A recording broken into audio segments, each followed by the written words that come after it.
there was a massive pipeline that was almost exactly behind where Charlie was sitting. Here's that maybe it's a water pipeline, I don't know, but there it is under the flag. And to your right, I went into my tips line and I saw that somebody had messaged me about this. More than one person messaged me about this. They're like, hey, yeah, there's like a whole underground thing there.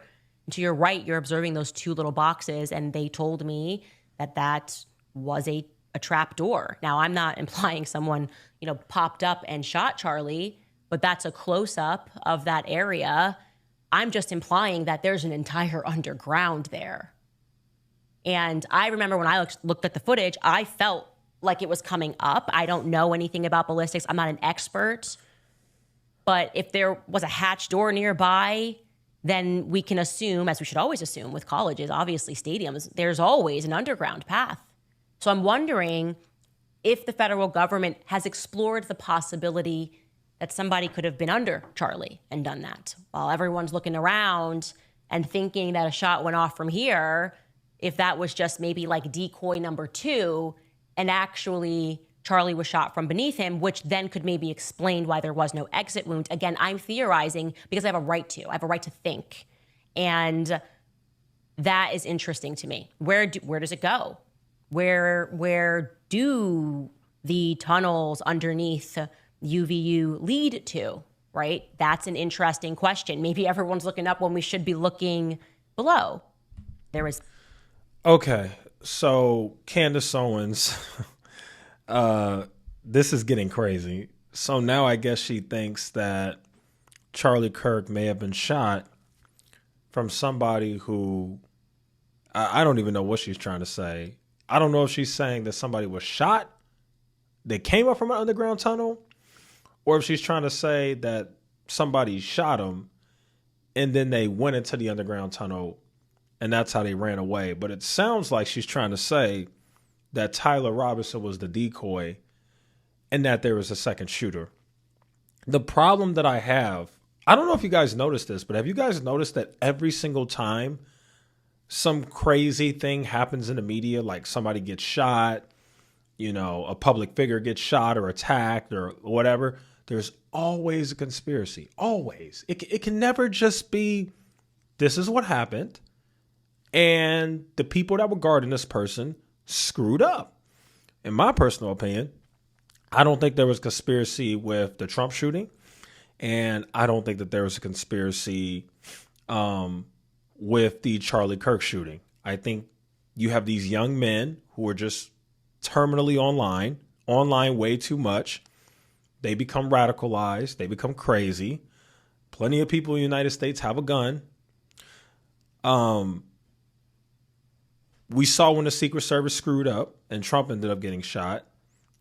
In my opinion, if you're a public figure, I don't even know why you do outside events, because since you're not a public official or a president or a senator, nobody's expecting that somebody's going to sit on a roof and assassinate you. But if somebody wanted to, they could. Any public figure that does a speaking engagement outside, any young person with a gun or a rifle can go on a roof and shoot you, because typically public figures just have like 3 or 4 security guards like right around them.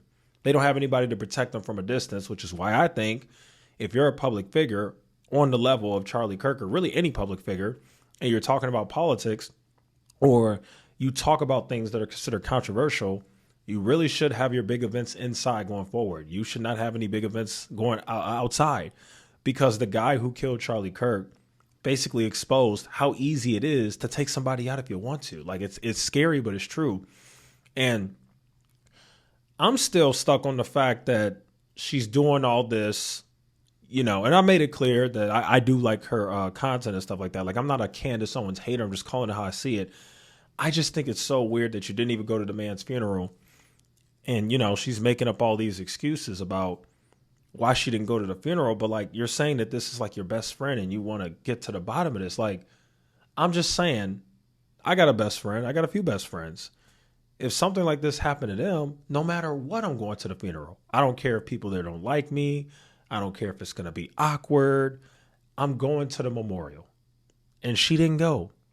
But now you're on the internet peddling all these unfounded conspiracies, to be just quite frank, talking about somebody came from underground and shot him. Now, to her credit, because I do want to be fair, it is very weird that there wasn't an exit wound. That is very, very weird. A high-powered rifle like that with those bullets, that's going through your skin, because those types of rifles literally could go through like a deer or a 2,000-pound whatever animal, a moose or whatever.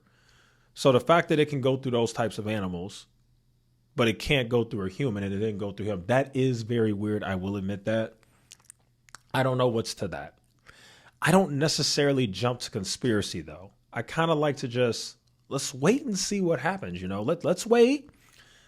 Let's see what all the facts are, and let's kind of go from there. But do I think that the guy who shot Charlie Kirk came from an underground tunnel, or he went to the underground tunnel? No, I don't. There was a whole charging document that explained what he did, and I kind of believe it. It makes perfect sense. Think about it. You're at a college campus. Nobody expects a shooting to happen at a college campus with a big public figure. You just don't. When I was in college, that's the last thing we ever expected to happen, was a shooting at our school. You just didn't expect it. College campuses are typically safe. You're there. You have no idea that this is coming. Some young adult. I know you guys don't like when I say that. Young adult. He was 22.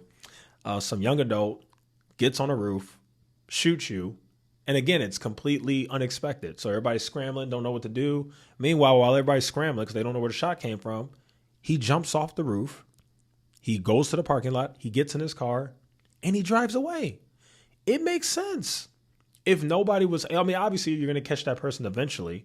But if nobody saw him during that time, I'm just being honest, that story makes sense. The only thing that doesn't make sense is how he was able to drive 250 miles. That's the only thing that's like, that one's a little crazy. So I'm trying to give a little bit of credit here. I just think she's going a little bit too far off the rails. And if I could just give my honest opinion, I really think she should just stop. Let the people grieve. Let the Charlie Kirk family and the wife and everybody with Turning Point, let everybody grieve without all this. This is how I think he died, and this is how I thought he got killed. Can the FBI finish the investigation? I'm just being honest. Let me show you another thing that I thought was pretty crazy that she said as well. Here's that video right here. I believe that people within that company betrayed Charlie. Okay? That's just what I believe right now. And I want to make sure that I have these facts entirely on my side before I tell you guys more. I will say, if you are a rat on a ship, you should probably flee now. I recommend it. So now she's trying to say that people within Turning Point USA, that there's some people there who betrayed Charlie Kirk, which doesn't seem to be any evidence of that. Everybody in Turning Point seems to be really hurt by what happened. That's the danger with these conspiracies. And I really want to know, has she had any contact with the wife? Any contact? I would really like to know that. I'd be very interested to know if that happened. But yeah, it's getting ridiculous. And I see she's getting a lot of backlash on social media. Obviously, she's a huge, well-known public figure, and she has a lot of fans, so she's always going to have that. But there are a lot of people on social media that are giving her backlash, and I can't say that I don't blame them. I really can't say. I appreciate what Candace does on a regular basis. I think a lot of what she does, she truly has good intentions. I really do. I think that a lot of what she does, she tries to get to the bottom of things in her own way. Now, again, this doesn't mean that I agree with everything that she does, but I do think that she really believes in what she's doing in a lot of this stuff. It's just, unfortunately, she's kind of gone left field lately. She's really going way out there, especially with the Charlie Kirk thing. It's just not a good look. Kind of wish she would kind of just stop and move on and just let the investigation play out. There's still a lot that we don't know. Apparently, Tyler Robinson isn't communicating. But the one good thing that we do have is that this time the shooter wasn't dead. Remember, the guy who shot Trump, Matthew Thomas Crooks, he's dead. So it's going to be really nearly impossible to figure out why he really did it. But the Tyler Robinson guy, he's alive. And one thing about the FBI is actually really good at interrogations, actually. So at some point, we're probably going to get the full truth on why he really did it, what led up to it, blah, blah, blah, blah. We'll get all that stuff. So Anyway, just wanted to give my opinion on this thing again. Crazy, crazy, crazy. Let me know what you guys think in the comments. And yeah, that's today's video. Thanks for watching.